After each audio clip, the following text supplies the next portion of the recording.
My name is Liam, and I was 20 years old when I joined college. Like every new student, I felt a mix of nerves, excitement, and curiosity.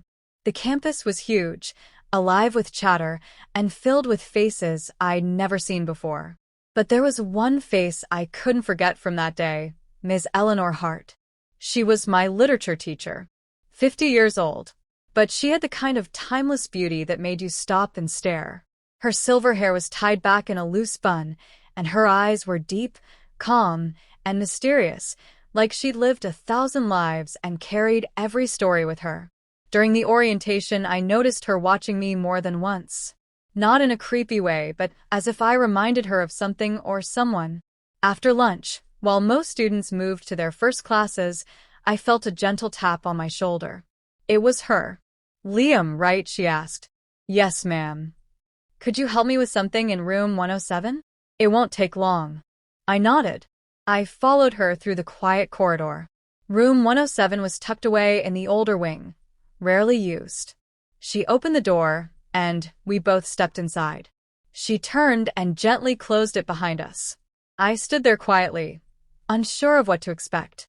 She looked at me for a long second, then said, "You look like someone I used to know, someone who meant a great deal to me."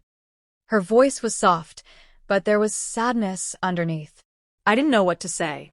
She sat on the edge of the desk, her eyes still locked on mine. "Do you believe people can connect instantly, Liam? Without reason?" I shrugged. "Maybe, if there's something real there." She smiled faintly. "That's what I felt when I saw you." My heart skipped a beat. Was I misunderstanding? She stood and stepped closer. "I've been alone a long time," she whispered. "Most people look at me and just see a teacher. But inside, I'm still a woman who misses being seen, being touched." I swallowed hard. Her hand brushed against mine, and I froze. "I don't want to scare you," she said gently. "Just stay. Talk to me. Please." I nodded, and so we talked. For hours. About life. Regret. The people we lost. The dreams we buried. She told me about her late husband, about the emptiness she carried every day. I told her about my broken family, about feeling like I never truly belonged.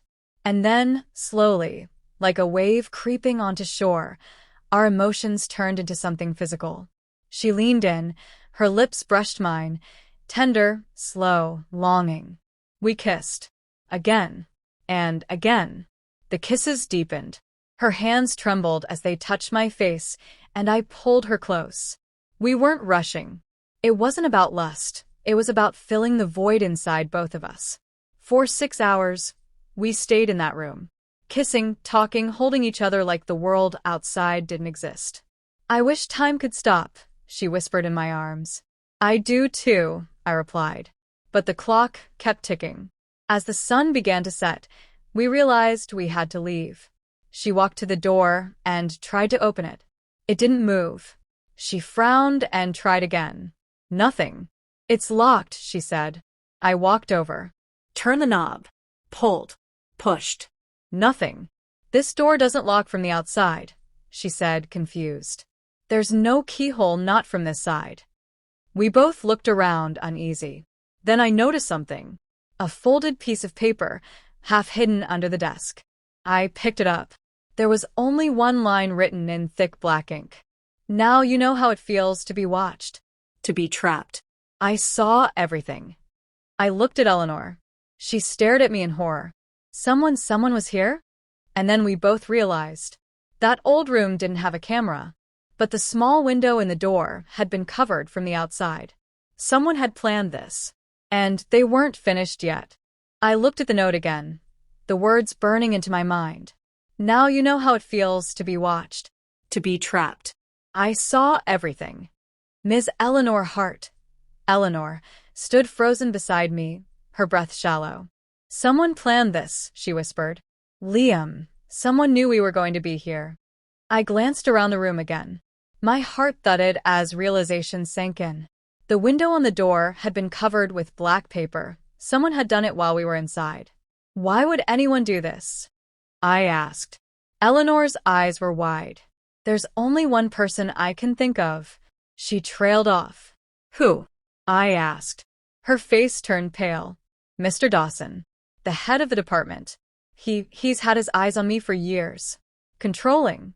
Possessive. When I rejected his advances last year, he warned me, said no one else would ever have me. A cold chill ran through me. Do you think he was following you? I asked. She nodded slowly. He knew my schedule. He knew I sometimes used this room to be alone. But today, he must have seen me bring you here. Just then, we heard footsteps outside. Heavy, slow, deliberate. We both froze. Someone was on the other side of the door. Then came the soft, mocking tap-tap-tap against the door, followed by silence. Eleanor grabbed my arm. Don't move. A piece of paper slid under the door. I picked it up. This one read, choices have consequences. At 7 p.m., the door opens, but only one walks out. I looked at my watch. It was 6:45 p.m. 15 minutes. We sat in silence, backs against the wall. Her head rested on my shoulder. She was trembling. Liam, I'm scared. I won't let anything happen to you, I said. She looked up at me, her eyes full of pain and affection. And then she kissed me again. Soft. Desperate. Like it could be the last time. Whatever happens, she whispered, I don't regret what we shared. You made me feel alive again. I held her tight. Minutes crawled by. At exactly 7 p.m., the doorknob clicked. It was unlocked. Slowly, the door creaked open, but there was no one outside. Just an empty hallway. We stood up, cautiously stepping out. The corridor was dim, silent. But taped on the opposite wall was a small envelope with Eleanor's name written on it. She opened it with shaking hands. Inside was a photo. It was me and her, kissing in a room. And a note that said, This isn't over. You were a lesson. She was the target. My blood ran cold. We both realized the same thing at once. Whoever did this didn't just want to trap us. They wanted to ruin her. Me? I was just bait. Eleanor looked at me with tears in her eyes. They're going to use this against me. No, I said. We'll go to the police. Tell them everything. But when we reached the dean's office to report it, the photo was already there, placed neatly on the dean's desk, with a typed letter beside it. Accusation of misconduct. Recommendation for suspension. The trap had already been set.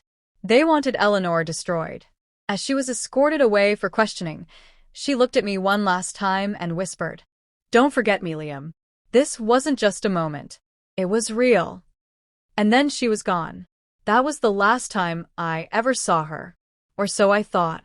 6 months later, I received a letter in the mail. No return address.